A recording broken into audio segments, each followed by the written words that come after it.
quorum call be vitiated? Senate's not in a quorum call. Senator is recognized. In that case, it doesn't have to be vitiated.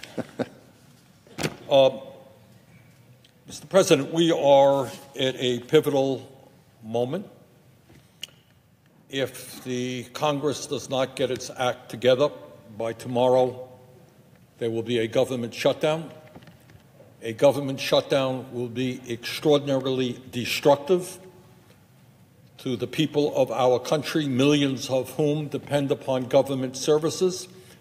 It will be destructive to millions of federal employees who keep their families going with a paycheck from the government.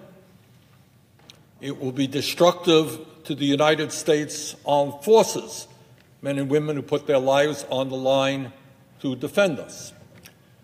So it seems to me that we have got to do everything that we can to prevent a government shutdown.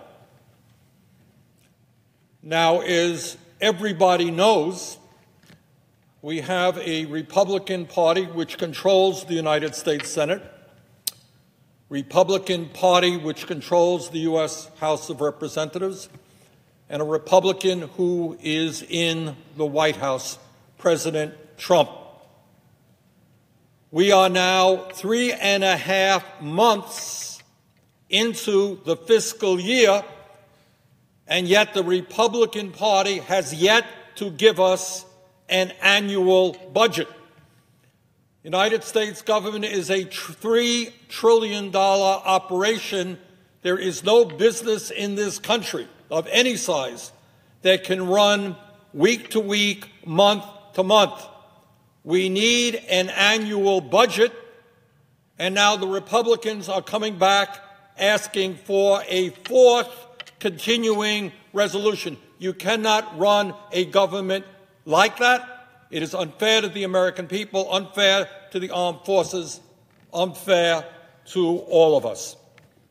3.5 months have gone in the fiscal year, and yet the Children's Health Insurance Program has not been reauthorized. This is a program that has existed for decades with bipartisan support. How can we not reauthorize the CHIP program? 3.5 months in the fiscal year have come and gone. We have not reauthorized the Community Health Center program, which provides primary health care, dental care, mental health counseling, low-cost prescription drugs to 27 million Americans in every state in this country. Mr. President, if legislation were brought to the floor of the Senate today, the Blunt-Stabenow bill reauthorizing the Community Health Center, I suspect it would get 70, 75 votes. And yet, Republicans, after 3.5 months, have not been able to reauthorize CHIP program or the Community Health Center program. Mr. President, when we talk about the budget process, we are talking about three major issues. There are more, but there are three major issues. Number one, will we continue to have parity in spending between defense spending and non-defense spending? Since 2011, in 4 different budgets, there has been a bipartisan agreement that for every dollar you spend on defense is a dollar you will spend on the needs of a struggling middle class, millions of people who are struggling every day to keep their heads above water economically. A dollar here, a dollar there. That has been agreed upon on 4 separate occasions. But several weeks ago, the Republican leader, Senator McConnell, came to the floor and said, we want to do away with that parity. We want to be able to spend more on the military and less on the needs of working families. Mr. President, we have a middle class which is shrinking. We have people all over this country working 2 or 3 jobs. We have the highest rate of childhood poverty of almost any major country on earth.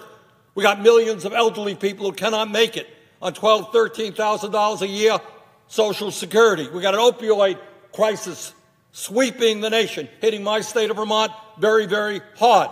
We have an infrastructure which is crumbling. We cannot ignore the needs of the working families of this country and only spend a huge amount of money on the military. So one of the things we have to do as we come together, as we must, for a bipartisan agreement is, of course, reauthorize CHIP, but of course reauthorize the Community Health Center program.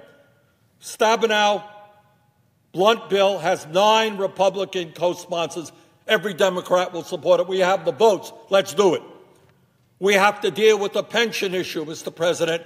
1.5 million American workers are about to lose 50-60% of the pensions they were promised by the United States government. Cannot be allowed to happen. We have to stand with those workers. Mr. President, I went to a meeting just earlier today dealing with the Social Security Administration. Social Security Administration, which provides, is the process, the administrative arm that makes sure that the elderly and the disabled and people who get Social Security benefits get those benefits in a timely manner. For years now, Republicans have underfunded that administration. And today there are simply not enough employees to do the work that has to be done. And now, amazingly enough, over in the House, they're talking about massive cuts to the Social Security Administration on top of all the cuts that they have already received. Washington Post wrote an article a few weeks ago, unbelievable. And what they said is that over the last year, if you can believe it, 10,000 people with disabilities who had applied for Social Security benefits died while waiting for those benefits, while waiting for those claims to be processed. And they were not processed in a timely manner because the Social Security Administration does not have the workers that it needs and has been significantly underfunded. For the sake of the senior citizens of our country, for the sake of the disabled, any budget agreement, when we have parity, must supply sufficient amounts of money for the Social Security Administration so that they can do their work. You know, Mr. President, every Veterans Day, every member of this body talks about how much they love veterans. Veterans Administration today has 30,000 vacancies, which mean that our veterans are not getting the quality and timely care that they must be able to receive. We have got to start filling those vacancies. Any budget agreement must include increased funding for the VA. Mr. President, in my state of Vermont and all over this country, there are millions of young people who went to college, went to graduate school, and have left school deeply in debt. And because of high interest rates, some of those now people owe more money today after paying off year after year their debt than they did when they took out the debt. We have got to address the debt crisis facing some 40 million Americans. In Vermont and again all over this country, if you're a working person, what do you do if you have a 3-year-old or a 2-year-old? Well, you look for decent quality childcare, but all over this country it is extremely difficult to find that quality childcare. Any serious budget agreement that we reach must include increased funding for childcare so that working people in this country know that when they leave their kid at a center, that child will receive quality care at a cost that is affordable. Every dollar we invest in early childhood education is a dollar very, very well spent.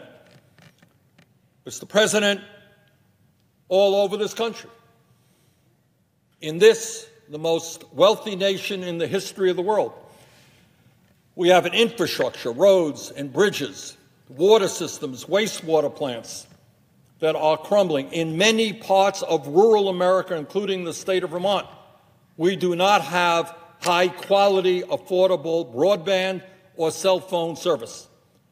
How do you maintain a community? How do you bring business into a community? How do kids do their homework if you don't have decent broadband or cell phone service? We have got to invest in rural America and make certain that every community in this country has broadband and has the kind of infrastructure that it needs in order to prosper. Mr. President, one of the tragedies taking place in this country today and resulting unbelievably in a lowered life expectancy rate here in the United States of America. Our life expectancy rate is actually in decline. And one of the reasons for that is the tragic opioid and heroin epidemic, which claimed some 60,000 lives last year. We cannot ignore that problem. We've got to invest in prevention. We've got to invest in treatment. We've got to help states all over this country and families who are struggling with this issue. My point is, Mr. President, we need parity not for some abstract inside the Beltway reason. We need parity in spending because we need more in this country than just a strong military. We need a strong middle class. We need a strong working class. We cannot turn our backs on tens of millions of people who are struggling. And the second issue that we have got to deal with here in the Congress is the issue of DACA and the need for a clean dreamers legislation. In September, President Trump initiated a very serious crisis. And what he did is rescinded President Obama's executive order providing legal status through DACA to 800,000 young people. These are young people who were raised in the United States of America. These are young people who today are working. They are in school. They are in the military. This is the only home they have ever known. This is the only country that any of them or many of them can even remember.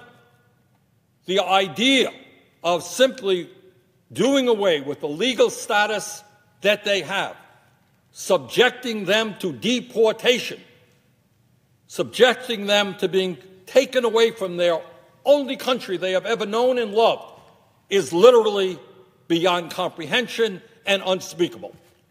In September, when Trump initiated this process by rescinding Obama's executive order on DACA, he said to the Congress, Republican leadership in the House and Senate, you fix it. Get legislation done. Well, there are people right now, Senator Durbin, Senator Graham, many others, who are working on legislation. Doesn't go as far as I would like it to go, but on serious legislation in the House. You have the vast majority of Democrats and many Republicans who understand we cannot turn our backs on these young people. But that's not just what we feel here in the House and the Senate. It is what the American people want. Poll after poll after poll shows that 70, 75%, 80% of the American people say provide these 800,000 young people with legal status, provide them with a path toward citizenship. Very few people think that we should turn our backs on these young people, let DACA expire, and subject them to deportation. Let us do what the American people want us to do, and let us pass a strong Dreamers Act. And last but not least, we had some terrible hurricanes some months ago and brought a lot of disaster to Texas, to Florida, to Puerto Rico, and to the Virgin Islands. Months have gone by, and we have yet to pass the kind of disaster relief that communities in those states and territories desperately need. Mr. President, we cannot continue to kick the can down the road. We cannot continue to run a $3 trillion government on a month-by-month basis, unfair to everybody. We have got to sit down and negotiate a serious budget agreement. And what Republicans must understand is, yes, they have a 51-49 majority here in the Senate, but you need 60 votes to pass this type of legislation. You need 60 votes. That means you cannot do it alone. You cannot give the Democratic caucus a fait accompli and expect Democrats to say, oh, yes, sir, we're going to follow you. This requires bipartisan discussion. Bipartisan discussion on the parity issue and domestic spending. Bipartisan discussion on DACA. We have a strong majority of members of the Senate who support a dreamer's piece of legislation and a path toward citizenship. We have a strong majority of the American people and a strong majority of members of the Senate who support disaster relief.